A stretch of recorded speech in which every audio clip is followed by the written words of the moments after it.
Welcome to this gathering hosted by the Unitarian Universalist Church of Bowling Green.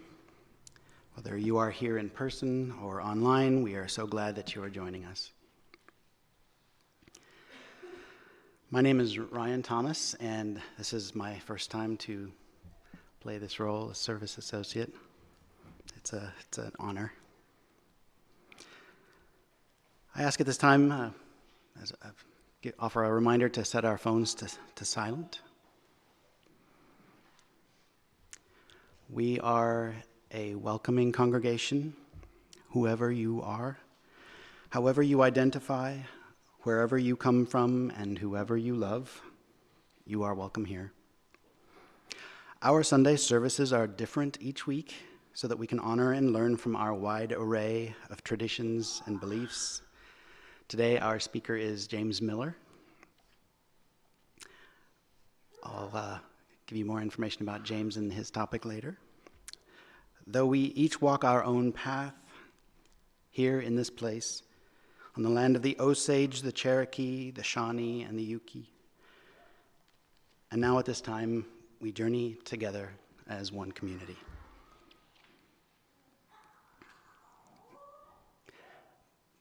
Thank you, Tim, for lighting our chalice.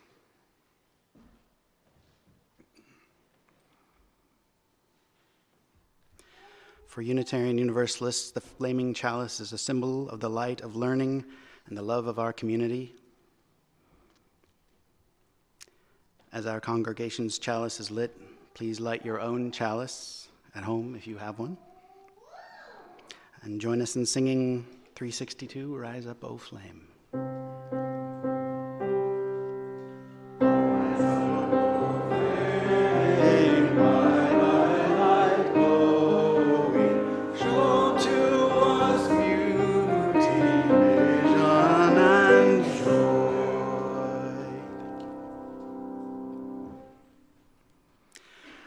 This morning we have opening words given to us by Adam Wink. It's number 430 in the hymnal from the Song of Solomon 2.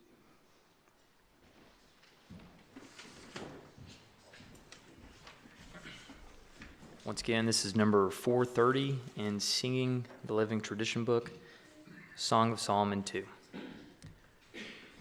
For now, winter is past. The rain is over and gone. The flowers appear on the earth. The time of singing has come. The fig tree puts forth its figs, and the vines are in blossom.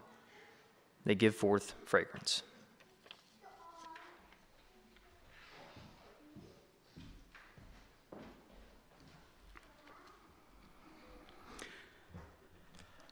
As the children go to their own religious exploration, please remain seated as we sing them on their way, if we have. Thank you.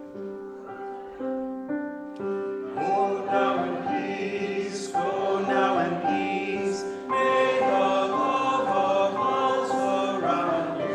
Everywhere, everywhere you may go.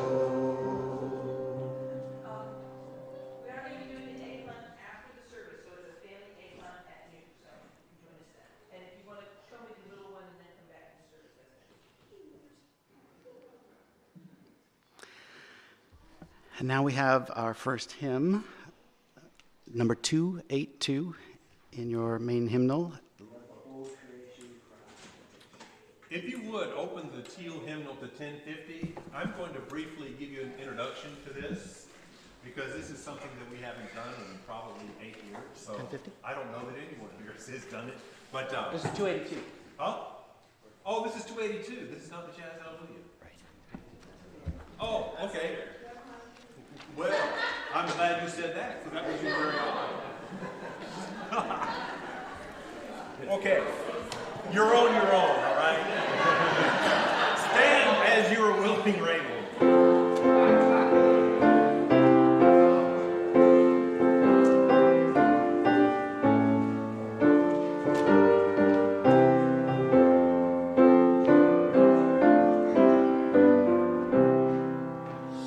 Let the whole creation cry, glory be to God.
I will now lead a responsive reading, number 440 in your hymn, Singing the Living Tradition, from the Fragmented World.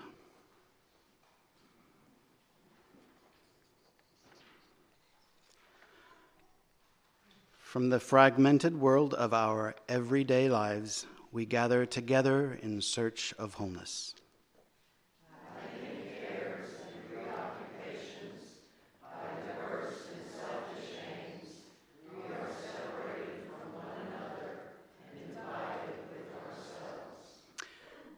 Yet we know that no branch is utterly severed from the tree of life that sustains us all.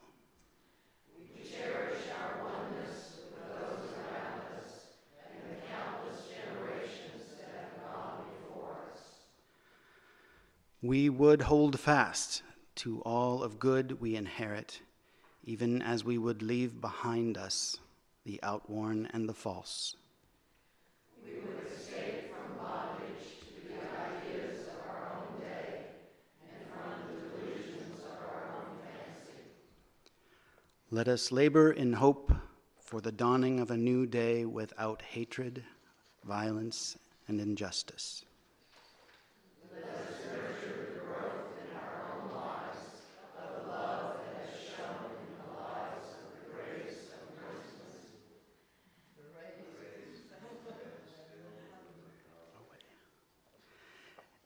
In this spirit we gather. In this spirit we pray. Thank you. And now, we'll have a few moments for meditation, reflection, and prayer. The singing bowl will lead us into the silence. After the silence, you're invited to join in the song Spirit of Life, the words of which will be on the screen.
As mentioned earlier, we have a wide array of beliefs, and the speakers at our Sunday services come from many traditions. To give us his thoughts on this Easter morning is James Miller. Very glad to have him. James Miller holds undergraduate degrees in biblical studies and philosophy. He received an MA in folk studies and graduate certificate in gender and women's studies from Western Kentucky University, and a master's in theological studies from the Antiochian House of Studies. James is an aspirant for Unitarian Universalist ministry and is continuing his studies via Cherry Hill Seminary. Currently, James works as a migrant advocate for the Warren County Public School System. He is a proud member of the Unitarian Universalist Church of Bowling Green and enjoys powerlifting, cooking, and occasional vacation.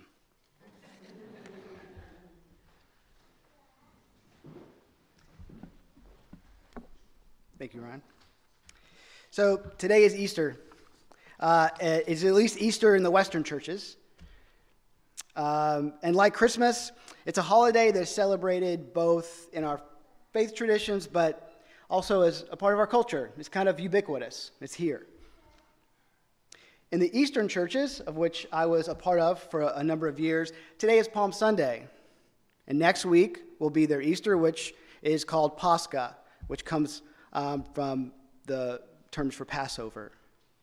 So they will enter in to a Holy Week, which is roughly about 40 hours of services if you go to all of them. God help you if you do. We're also kind of in the time of Ostera, which is a pre-Christian celebration of spring. So we'll be kind of running through those.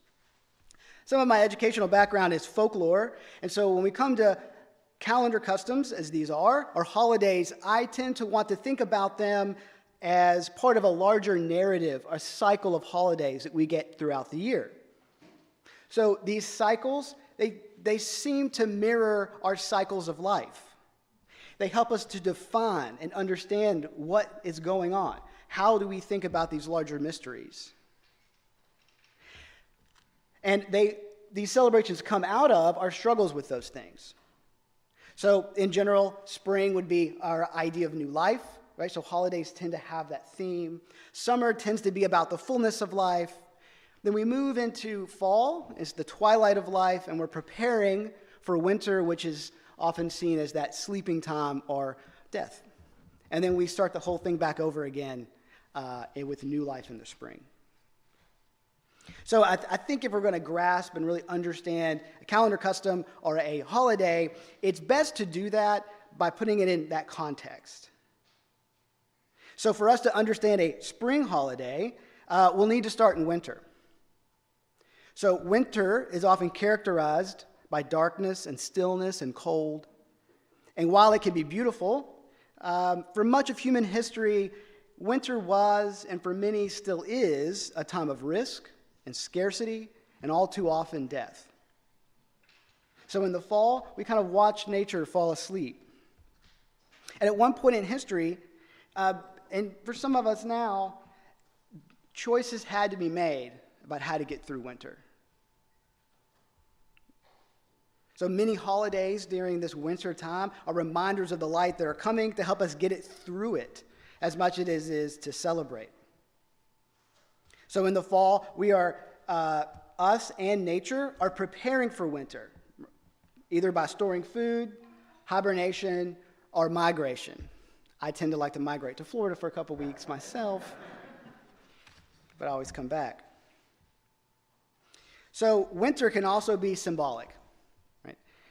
It's symbolic for death in our lives, or loss, or that shrinking. So it could be loss of a dream, loss of freedom or dignity, loss of our relationships, oppression even. There are also events, often traumatic and difficult, that squelch the light of hope and the warmth of love, and like winter, we begin to lose the signs of vitality and life.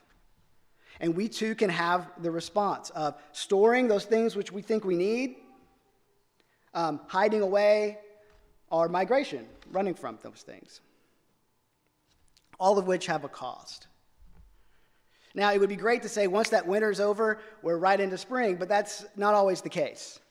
So winter doesn't just move into spring. This time is sometimes referred to as lean time. We see this come up in the Lent traditions in Christianity. So this is the time in which the stores of food, but for both people and animals, are starting to wane, right? But the first spring crops, the first grasses haven't quite come in yet. And the animals are not yet producing for us either. So this time is often marked by austerity. And sometimes can be one of the more difficult points in winter. Now, we don't often live in such subsistence farming kind of lives, but we all experience these times. The time when we're running out of steam. We're running out of those things that will sustain us. We're running out of maybe hope or energy. And we're waiting for that new life to come, for something to be refreshed. So even after we've come through the hardest parts of winter or our lives and our struggles, or just life itself, there's often a time before that new life begins, right? So we've survived, but we haven't quite got to new life yet. It's a liminal state. During this time of year, we see practices like Lent, but there's also a pre-Christian, maybe you would say, set of celebrations, often referred to as Imbolc. So as winter begins to fade, and at the earliest sights of spring, we see these customs that are recognizing these signs, and that are preparing. Imbolc is probably most directly related to these early signs. It has been celebrated in pre-Christian times, and it would eventually kind of meld or be adopted into St. Bridget celebrations, Candlemas, and even Groundhog Day, right? So with Groundhog Day, we're trying to figure out how long this is going to last, right? Okay? And those come out of this experience. So Imbolc as a term is related to when the sheep would begin lactating in preparation for spring and the coming lambs. The etymology of the term isn't 100% clear, but it's accepted that it comes out of an old Irish word that means to be in the belly, to be pregnant with. And so this would be the time for preparations for that to occur. Farmers also looked at this early milk as a food source, an early sign, an early nourishment as we move into new life. So the celebration is about celebrating the end of winter, the coming of new life, to give encouragement. The spring is in the belly. It's coming. At a time where hope might be running out. Well, how do we do this? Well, often at this time we have times of preparation. We've all heard of spring cleaning, okay? Whether I do it or not, it's a new question. So we have these traditions of cleaning homes and our gardens as well. There's bonfires, blessing of wells, and home blessings are common across traditions. In the East, this is the time where the priest will go to every house and bless it with fire and smoke. So these traditions prepare for spring by clearing out the old and dead of winter, to renew our outlook, to clean our inner house via blessings and traditions of community. In Eastern Christianity, just before Lent, there is a week called Clean Week, and it is for cleaning, liturgically, right? The tradition is you take a week and you are only generally eating food you don't have to cook because you're spending that time cleaning and working with those relationships. And then just after, there's Forgiveness Sunday. And this is a Sunday where everyone in the church, absolutely everyone, in a vesperal service goes to each person and asks for forgiveness and receives it. It is a moving experience to ask, it has been for me, to ask forgiveness of the smallest children for the ways that you have maybe brought winter into the world. So this is in preparation for spring and to get through this lean time or Lent. So we're cleaning the things that we collect during hard times, like resentment, or anger, or fear. We're preparing the way for new life to come, right? We're clearing the brush, and we're enjoying the heat from the fire of that cleaning. So spring is often understood as this time of new life and new growth. So when spring finally does come, new life is emerging. But it's also about overcoming and movement toward life. Spring tells us that winter is not forever. And we see these themes in celebrations of Seder and Passover, Ostera, as well as Pashca and Easter. There's a getting through it. But Ostera, again, a pre-Christian kind of earth-based celebration, is not just a coming of new life, it is a coming of new life and vitality. So there's one thing to survive, is another thing to have new life and for that to be vital and moving.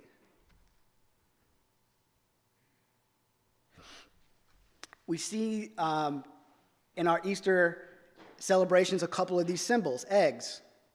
In some cultures, eggs, that would signify that spring is here. You would look for eggs to know that, yes, spring is here. New life has come. The birds have returned. It's now actually spring. And so we will recreate this later by hunting for eggs, right? Rabbits were seen not just as fertility, but as vitality. This would be the time of the year that rabbits, which normally are try to hide, they're running around everywhere, right? It's mating season, okay? So the idea is that new life is not just about survival, it's about vitality, embracing a new integrated life as we've passed through winter. And not just a bit more freedom, not just a bit more warmth, but to be moving toward the flowering of life. So given all this, how might we understand a celebration like Easter? So again, we don't all resonate with a lot of the Easter themes. However, one of the themes, at least in the Western tradition, that has resonated with me is the concept of resurrection. I don't necessarily mean in the afterlife, but the possibility in this life. So we can read this story as that Jesus' death was brought about by his resistance to empire. Jesus' message was to reverse the order of things, and the powers did not like that.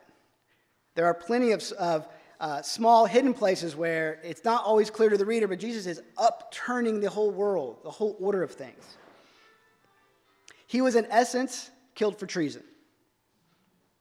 His followers were living in an occupied land under oppressive empire.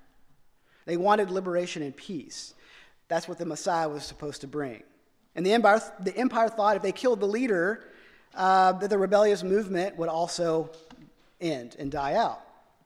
Here, the Easter message is more about how he lived on in a group of followers. Despite the death of their leader, rabbi, and friend, they continued and the movement even grew. I think this can be instructive to us today. We don't always identify with the metaphors of the agrarian winter, but like Jesus' followers, we do face injustice, oppression, and the silencing of our own voices and our friends' voices, those who we have solidarity with. With the attacks on many of the groups that seem to be coming, have come in the recent years, I think there's inspiration to be taken from the idea that after a seeming defeat, a winter, a movement, and a people can rise again and become stronger. Resurrection is the possibility of that happening. I also think the Eastern tradition can offer us something. There's a lot to unpack in Holy Week, so I'm not going to go all into that, given there's 40 hours of it. So Eastern theology, it differs from Western theology in a couple important ways.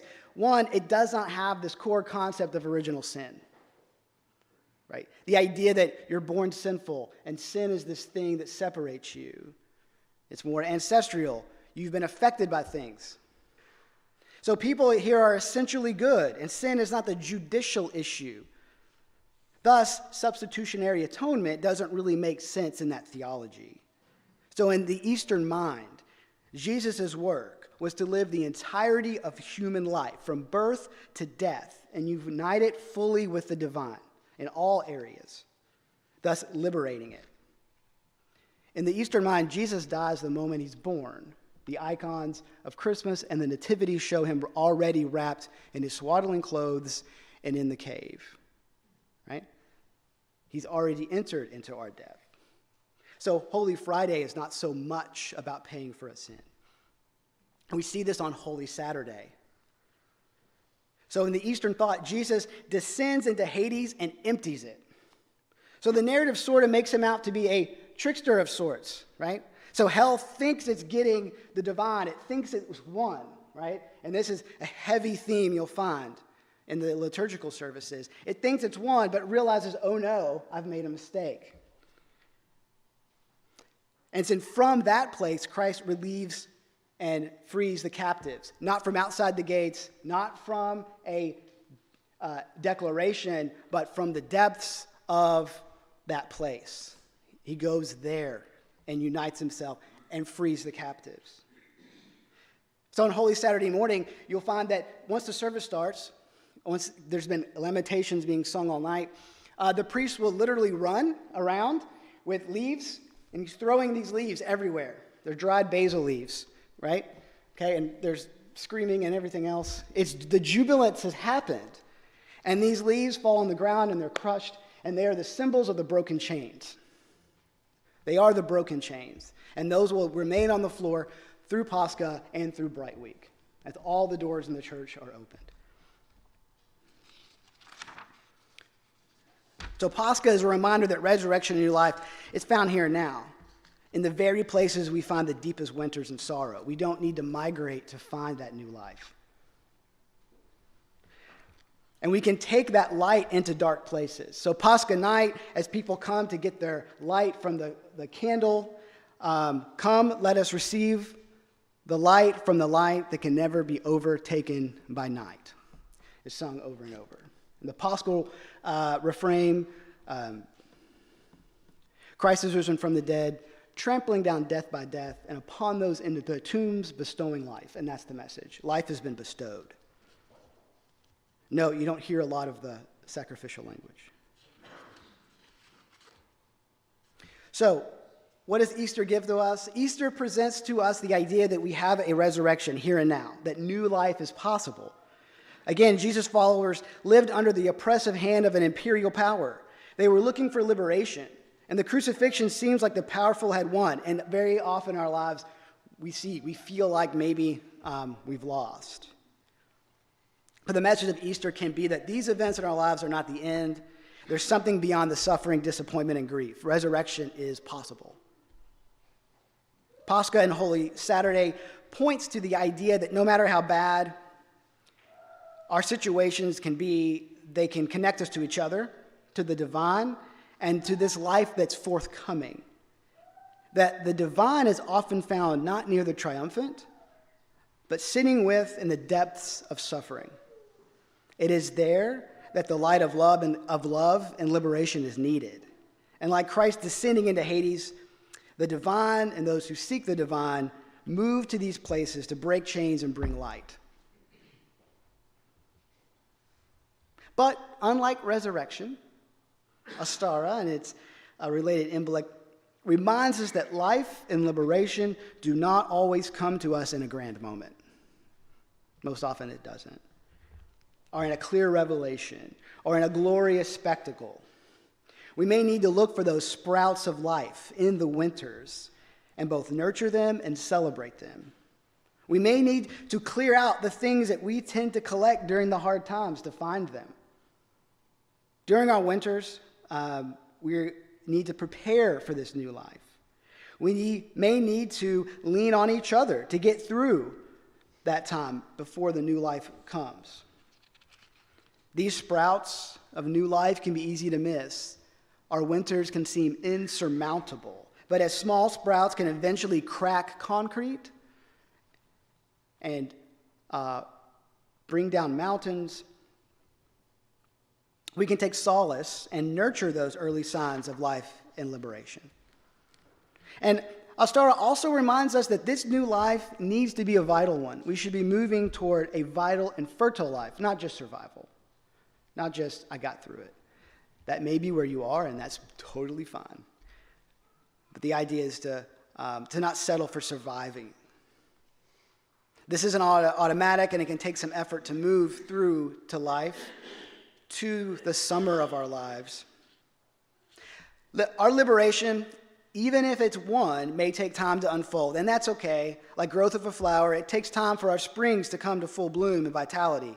And in that process, celebrating the milestones can give us strength to look forward and be present when our new life does finally blossom. Thank you.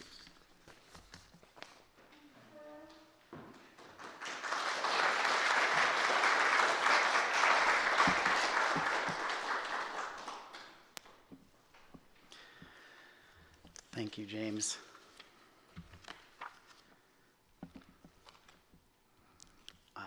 particularly enjoyed the sociological lens you helped us apply to this holiday and all of our holidays.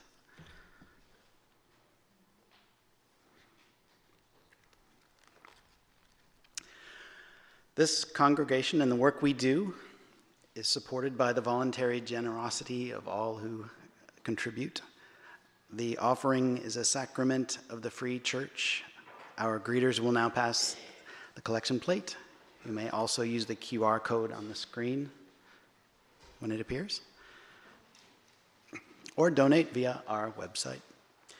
As we enjoy the music, the offering will be given and received in grateful appreciation of our shared hopes and values.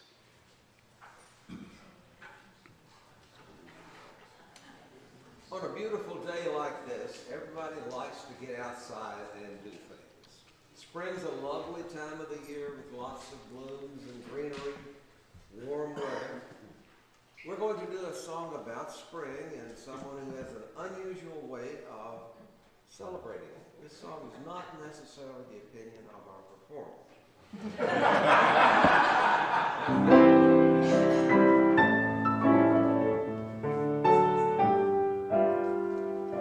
Spring is here, spring is here. Life is Skittles, life is beer. I think the loveliest time of the year is the spring. I do, don't you? Of course you do. But there's one thing that makes spring complete for us, and every Sunday a treat for us. All the world seems in tune on a spring afternoon while we're poisoning pigeons in the park. Every Sunday you'll see my sweetheart and me as we poison the pigeons in the park. When they see us coming, the birdies all try and hide, but they still go for peanuts when coated with cyanide. The sun's shining bright, everything seems all right when we're poisoning pigeons in the park. La-da, la-da-da. We've gained much notoriety and gained much anxiety in the Audubon Society with our games. They call it impiety and lack of propriety and quite a variety of unpleasant names. But it's not against any religion to want to dispose of a pigeon. So if Sunday you're free, come along with me and we'll poison the pigeons in the park. And maybe we'll do in a squirrel or two while we poison the pigeons in the park. We'll murder them all with laughter and merriment, except for the few we take home to experiment. My pulse will be quickening with each drop of strychnine we feed to a pigeon. It just takes a smidgen to poison a pigeon in the park.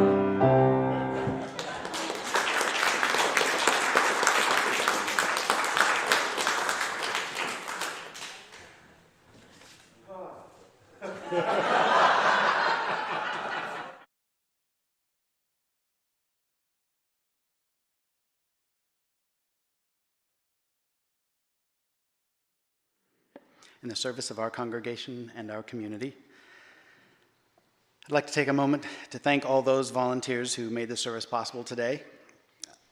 Matt, for the many ways that he helps us.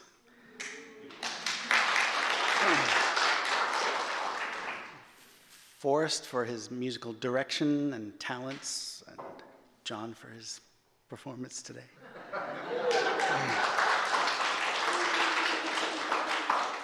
And as usual lately, the planning and efforts of Diane and James for the service coordination.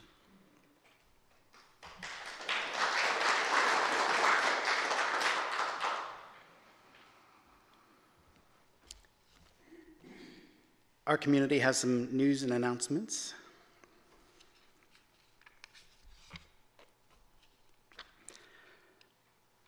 First is, for today, anyone who would like to know more about Unitarian Universalists, get a drink and snack and join us in the library after the service. The 60th anniversary celebration is coming up next week. The service will be followed by a potluck, and you are encouraged to look in our cookbook if you happen to have one.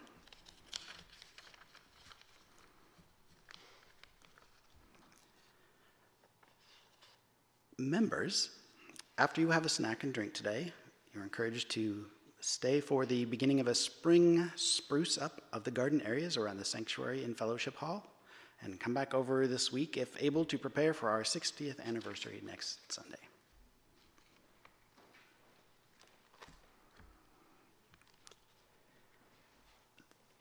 This may sound like a repeat, but if you have questions about Unitarian Universalism or about joining this congregation, please speak to someone on our membership team, including, who was here? The folks raising their hands right now. Oh, we've got all four. Wow. Or our board president, John Downing. Or email John at president@uubgky.org. You may find out more about us, including community news, by reading our weekly email updates, by looking at the bulletin board, and by following us on Facebook, YouTube, and our website. Our last hymn will be number 1050, the Jazz Alleluia, and this will be a lot of fun. And again, this is, as I was mistakenly going to tell you, I was going to teach you at the beginning. Well, I'll teach you now.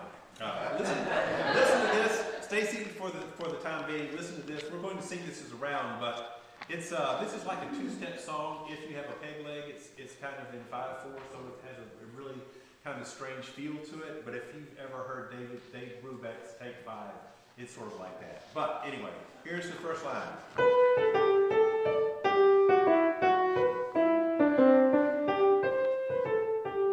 Sing that with me.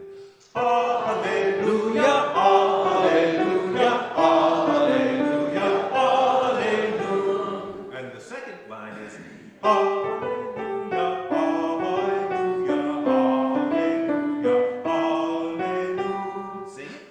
Alleluia, alleluia, alleluia, alleluia. And the last one. Alleluia, alleluia,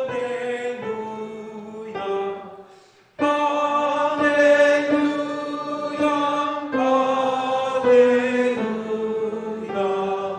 Ah, we're ready. Please stand as you're willing or able. We're going to sing it through in unison twice, and then we'll do parts until somebody falls out.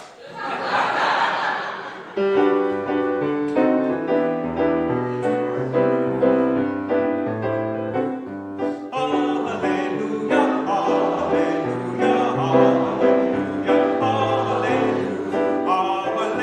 alleluia, alleluia,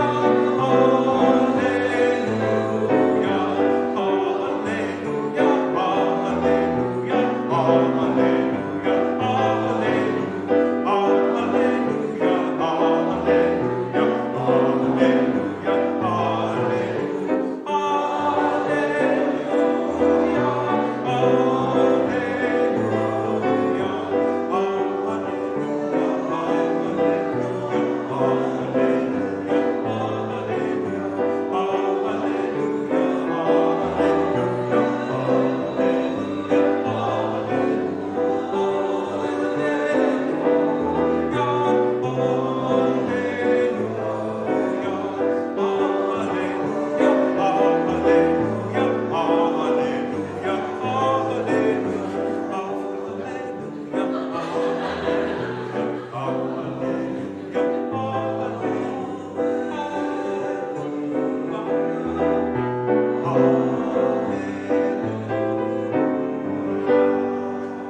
Last Sunday, you may recall, we threw a lot of words at you. This week, we threw 5-4 at you.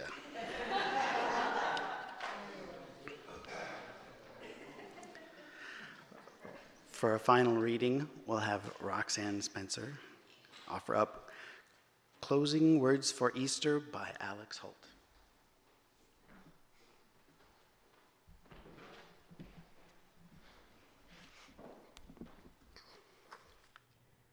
For all those who celebrate the resurrection of Jesus, may this day be another affirmation of divine love and promise. For all those who see the eternal story of new spring and life beginning anew, may you breathe deeply of a season of promise and hope. For all who are experiencing despair or hopelessness this Easter, may you find in the darkness or depression a doorway to light and warmth that offers you freedom. For all of us, together we can do what no one isolated person can do. Rolling the heavy stone aside reminds us that we are far more powerful than we could ever be on our own. Our offering of strong hands to help, our prayers made real. Let us begin again to love.